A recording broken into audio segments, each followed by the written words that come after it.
เอาพี่น้องตอนนี้เฮากะสีพาพี่น้องมาชม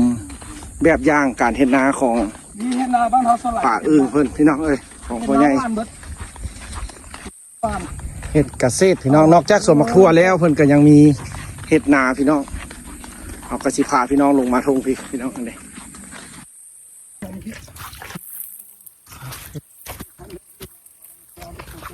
ได้นี่เรามาเอ็ดอยู่นี่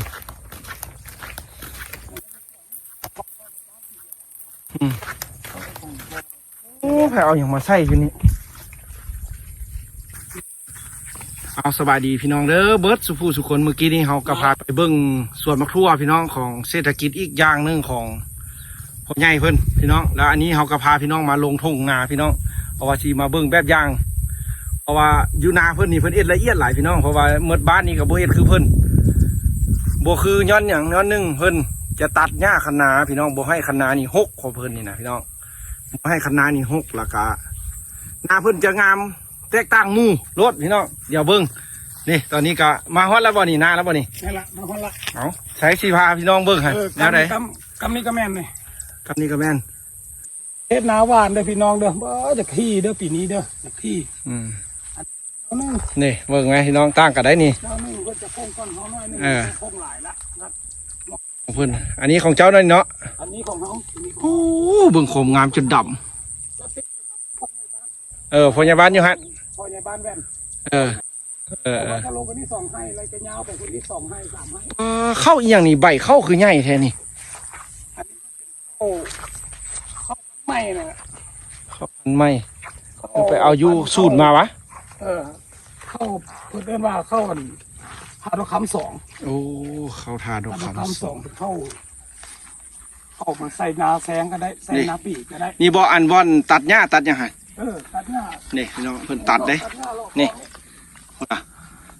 เพิ่นตัดออกเบิดดาเพิ่นนี่พี่น้องละเอียดตัดให้มันเพียงมันอย่างพี่น้องแบบอยู่คันนานี่แปดเนาะสะอาดเวลาเกี่ยวก็สะดวกสบายนี่เบื้องนี้ก็แม่นอยู่บ่นี่แม่นครับก็แม่นบู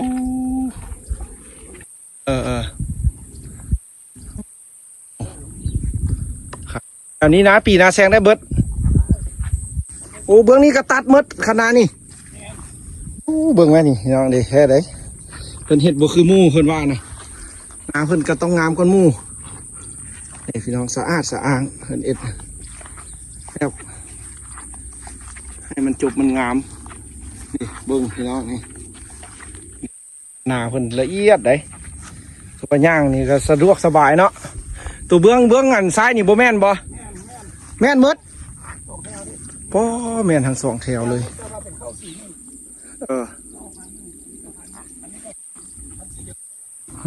นี่แหละพี่น้องแบบอย่างที่ดีโอ้อันนั้นภูอีหยังหั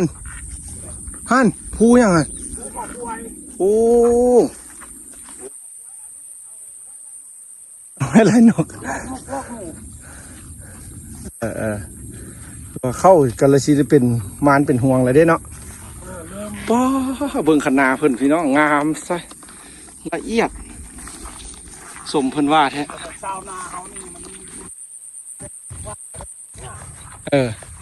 ป้าขนากันใหญ่เนาะโอ้ตีนภูเขาควายพี่น้องเอ้ยนี่แหละซองของเขาก็เป็นซองบ้านนาภูเขาควาย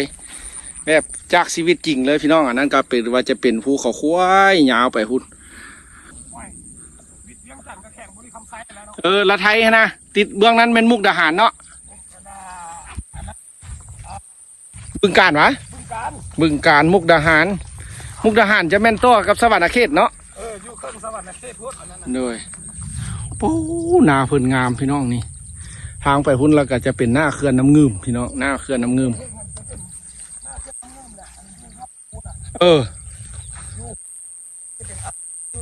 แม่น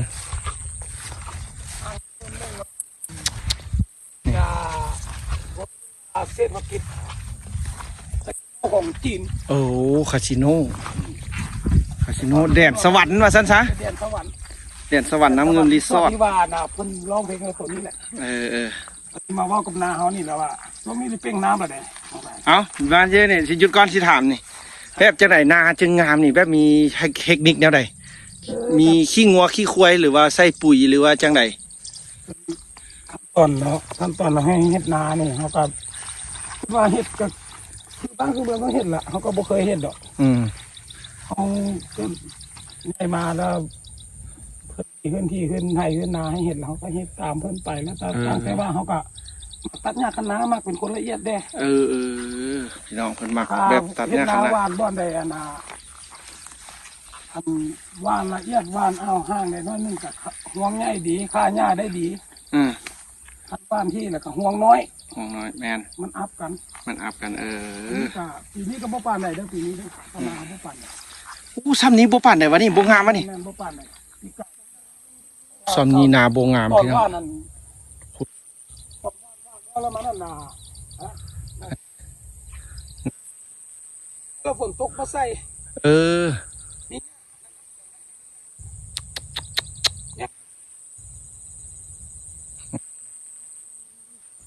เดี๋ยวสิถามเพิ่นว่าเพิ่นเอ็ดนี่จากไร่จากเฮกตาร์ปีหนึ่งสิได้เท่าใดพี่น้องเอาเบอร์สิถามอีกเดียว่าเฮ็ดนี่จากไร่นี่นานี่รวมหมดนี่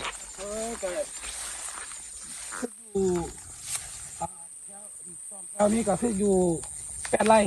ไร่และแฮวติดของพ่อใหญ่บ้านพุ่นก็3 ไร่81แล้วก็อยู่อันน่ะโซกของตู้เฮืองหั่นก็6 ไร่11ใส่6 ไร่ป้อปีหนึ่งนี่ผลผลิตเข้าเงินเข้าสารนี่หลายได้นี่พ่อใหญ่ว่าอยู่ในเศรษฐกิจที่ดีแล้วได้นี่ปีนี้มันน้ำท่วมพังนั้นน้ำมาไป3 ไร่นี่เกี่ยวจากต้นเลยของเฮายังดีของเฮายังอยู่บ้านที่ล่างสุดมีอันท่วมได้อันนู้นได้ท่วมมันโน้นอันนี้อันโน้นเนี่ย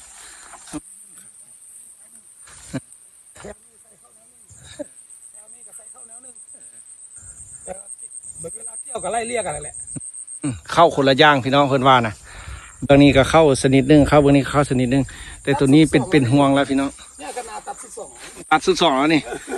ย่างสะดวกสบายพี่น้องขนาดบ้านนั่นจำพุ่นนะจำหนทางเขาเที่ยวพุ่นแม่นเพราะต้องเป็นป่าแล้วทางหน้าไปเบื้องนั้นเราเป็นหนองป่าแม่นเศรษฐกิจดีๆหลายได้เรื่องหลายพ่อใหญ่เด้อแบบย่างพี่น้องเอ้ยเฮ็ดให้เฮ็ดนามีชีวิตเฮ็ดให้เฮ็ดนาอยู่ดินแดนลาวพี่น้องเอ้ยแต่นาอยู่เมืองไทยงามกว่านี้งามกว่านี้เพิ่นเอารถเกี่ยวเฮานี่ยังอันใส่ดังเดิมคนเกี่ยวจับเกี่ยวเอาบ้านเฮายังจับเกี่ยวเอาพี่น้องเศรษฐกิจการเหตุการณ์ของการผลิตการจังหวัดหันสมัยของบ้านเพิ่นปิดหน้ามาใช่ไหมลมแต่ว่าเศรษฐกิจถือว่าอยู่บ้านเฮายังบ่หันสมัยของบ้านเพิ่นเฮายังจักอยู่บ้านเฮายังบ่ครบแต่ว่ารถเกี่ยวก็เริ่มมีแล้วมีน้อยโดยถือว่าบ้านเฮายังใช้คนเกี่ยวอยู่บางเจ้าก็ใช้รถเกี่ยวอยู่ของเฮานี่ก็แม่นใช้คนเกี่ยวใช้บางทีก็ถ้าบ่มีคนมาเกี่ยวซอยก็สิได้จ้างแฮกเตอร์เขาเจ้ามาเกี่ยวให้ถือว่าอยู่บ้านเฮาเนาะยังอันใช้แรงงานแล้วก็แต่ไปเห็นอยู่ไทยนี่โอ้เพิ่นใช้รถแล้วได้ใช้คนจักรเบิดใช้รถแล้วเพิ่นบ่ค่อยจะลงให้ลงผู้นึงจะสามารถเฮ็ดนาได้หลายเฮกตาร์เป็น10 เฮกตาร์พุ่นแหละโดยอยู่บ้านเฮาล่ะแม่นเจ้าละ4 ไร่ 5 ไร่พอเจ้าละ9 ไร่10 ไร่พออยู่พอกินแล้วนะมีแต่2 ไร่เอาตามพื้นที่ผู้ใดมีเขาเจ้าก็ปลูกตามพื้นที่เขาเจ้ามีเขามีพื้นที่เท่าไหร่เขาก็ปลูกสมันอันนี้ก็คือกันว่างามแท้หนาเจ้างามถ้าเทียบใช้ของคนแก้วเมืองพุทธคมเขากลับมาแวะลิ้นแวะหัวเขามีน้องป่าที่เตรียมจัดสรรไว้คอยบริการน้องมาชมวิวอยู่บนสงั้นผู้ใดมักใส่ซิดเบ็ดว่าซะใส่ซิดเบ็ดละมาหนองเพิ่นพี่น้องพูดทางหน้าพูดหนองใหญ่ข้างหน้าเดี๋ยวไปทางตีนภูเขาควายแล้วพวกไม่ตีนภูเขาควายหรอกนี่ใกล้ๆงามคักเอาซ้ำนี้ได้คลิปนี้เนาะเอาพี่น้องเลยสำหรับแซ่พี่น้องติดตามช่อง YouTube บ้านนาภูเขาควายเขาชีวิตบ้านให้บ้านนาโดยชีวิตบ้านให้บ้านนาชีวิตบ้านให้บ้านนาดินแดนลาวบ้านนาแก้วเขาบ้านนอกคอกนานอกจากมีสวนมะครัวมีเลี้ยงงัว แม่น แล้วก็ยังมีนาแล้วก็มีหนองป่าพี่น้องเอ้ย ครับ เพิ่นป่าถือว่าแบบชีวิตแบบเกษตรแท้ๆพี่น้องเพิ่นน่ะ ใจมักเกษตร ใจมักเกษตรเฮาบ่ได้ไปเฮาบ่มีความรู้หยังเนาะบ่ได้ บ่มีความรู้แล้ว อยู่บ้านเฮาแต่น้อยถือว่า แม่น มาตั้งมาสาอยู่พี่น้องเอาเด้อพี่น้องเอ้ยนี่กับแม่น ได้ไป อีก ได้มาแว่ อันหนึงอีกเศรษฐกิจอันหนึงของป่าอึ่งเพิ่นพี่น้องอันนี้เฮาก็สิมาถ่ายให้พี่น้องเบิ่งเด้อผู้ที่ติดตามเฮาเนาะพี่น้องเพิ่นที่ FC อยู่ทางเมืองไทยพี่น้องเอ้ยเอาไปเที่ยวไทยเพิ่นก็มาติดตามคลิปเพิ่นว่าสิให้กำลังใจคลิปชีวิตบ้านนาพี่น้องเพิ่นว่าถ่ายให้เบิ่งแด้เอามื้อนี้เฮาก็ลงมาถ่ายเด้อพี่น้องที่ทุ่งนาพี่ละพี่น้องกว้างทุ่งนานี่เป็น100 เฮกตาร์เป็น1,000 เฮกตาร์ ก็ไปเป็นวัด หลายพี่น้องเลยพูดยาวไปฮอดพูดแหละติดป่าตีนดงเอาพี่น้องสำหรับคลิปนี้เราก็ขอบหมกขอบใจหลายๆบ๊ายบาย